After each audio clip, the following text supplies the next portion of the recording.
President Trump traveled to Utah today, where he dramatically cut back the size of two national monuments in that state. It fulfills a pledge made months ago and continues the Trump administration's rollback of key parts of President Obama's legacy. William Brangham has the story.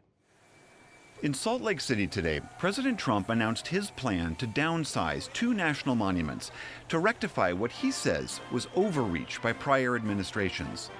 As many of you know, past administrations have severely abused the purpose, spirit, and intent of a century-old law known as the Antiquities Act.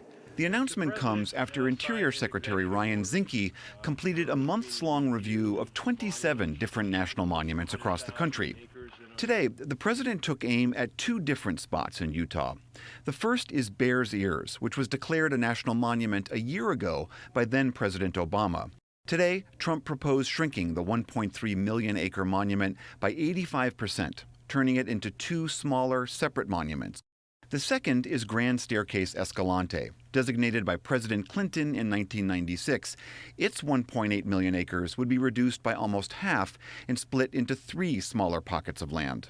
Both Obama and Clinton declared these monuments using the Antiquities Act of 1906, which gives the president broad legal authority to protect historic landmarks, including cultural and natural resources that sit on public lands.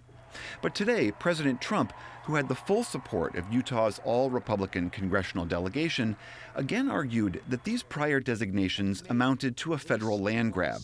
He argued these lands are better managed locally, not from Washington, D.C. Some people think that the natural resources of Utah should be controlled by a small handful of very distant bureaucrats located in Washington. And guess what? They're wrong. But the president's move has also sparked protests from conservation groups and Native American tribes who call the president's announcement a monumental mistake. The Bears Ears region is considered sacred to the 5 Native American tribes who traced their ancestry to the site. It's filled with rock art and is home to over 100,000 native archaeological and cultural sites. Native groups worry these sites will become damaged and inaccessible if they lose this federal protection. Several of those groups rallied over the weekend and today in Utah in advance of the president's arrival. Ethel Branch is the lead lawyer for the Navajo Nation. To continue who we are as Navajo people, we have to have access to places like Bears Ears, to pristine repositories of culturally significant resources. Today's announcement will likely continue to be fought in the courts. It's unclear whether a president can use the same Antiquities Act to undo a predecessor's designation.